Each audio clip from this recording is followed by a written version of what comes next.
I'm in a good mood, so now feels like a good time to talk about death. Let's talk about death. Let's talk about death, baby. Let's talk about you and me. Let's talk about all the good. Yeah, I don't have a song for that. So I normally try to avoid words that I judge as negative or that I feel are not appropriate to a particular situation.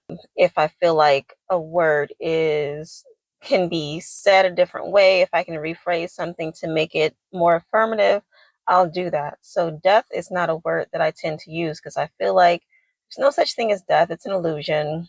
I'll look for something better to explain it. But it's a word that kind of gets to the point of what we mean. We mean that something appeared to be one way, and then because it changed to something else, it ceased to be the original way or whatever it is. So it's also, very galvanizing and provocative word. So, death is a word. Death is a word that I tend to avoid using. And I think it's because I've judged it as being negative or maybe even inappropriate. Maybe there's no such thing as death because energy is neither created nor destroyed. So, nothing actually dies. No one dies. So maybe it's a misnomer. It also is charged with fear, something that we tend to be avoidant about. It's a subject that we don't really like to talk about. So death is just so loaded. So I guess first let me acknowledge that death is an illusion. No one actually dies. Energy can neither be created nor destroyed. And yet we still have this fear and avoidance when it comes to what we call death. That does not negate people who are suspiciously walking around here who seem to be maintaining the same form, like Pharrell Williams and Angela Bassett. Yeah, they not slick. But aside from those people, it seems that that's part of our reality. It's like the reality that we've agreed on is woven with the fabric of life and death. It's how we evolve, how we deal with transitioning, how we deal with the full spectrum of life from birth to death.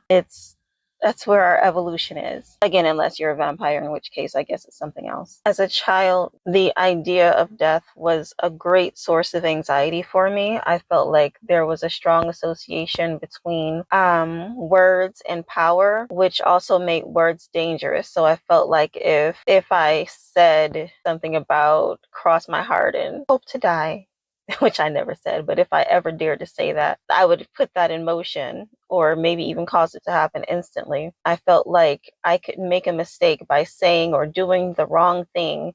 And just like that, death is just waiting, like, yeah, she said it finally. So it was hard for me to go to sleep. It was hard for me to stay asleep. As a 9-year-old, I came across the concept of just the idea of there being another way to think about death, like as a continuum of life.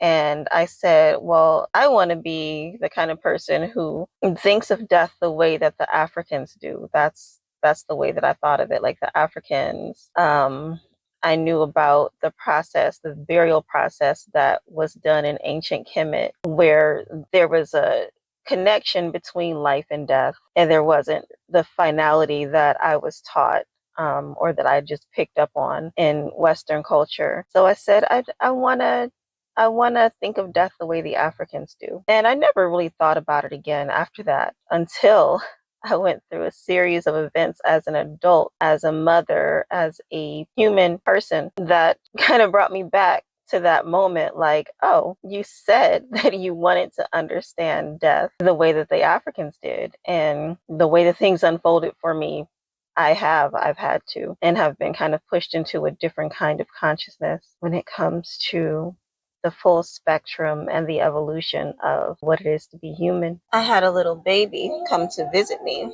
and I thought that she was going to stay with me and be my daughter, like my physical daughter who I would raise. But instead,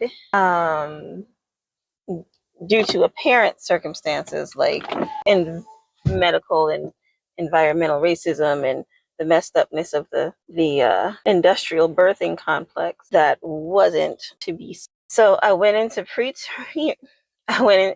preterm labor at 23 weeks. 6 days, just under the cutoff point for when they actually consider a child to be viable if the child is born preterm. So they let me know that as I was in labor, that they weren't going to do anything.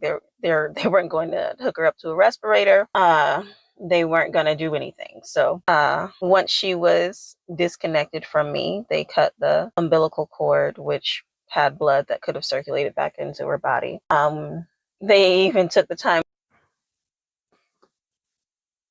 So I was going to say, they even took the time to clean her before wrapping her up and giving her to me for the first time. That was my first time holding her when they handed her to me. So I'm just thinking now, what is it like as a medical professional to have to go through the motions of preparing a baby, to hand that baby back to his or her mother in time enough for the mother to feel that baby's heartbeat before they pass away? What is that like?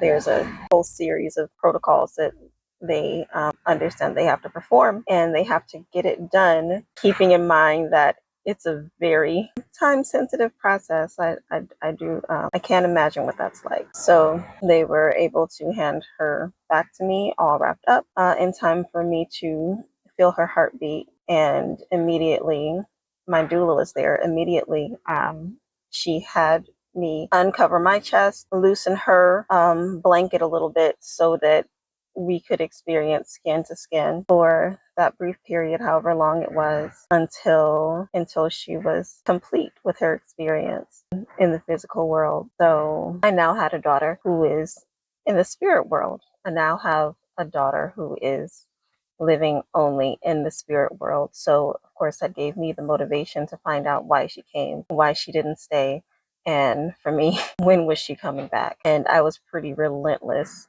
when it came to investigating and understanding what happened and why on all the different levels that I knew.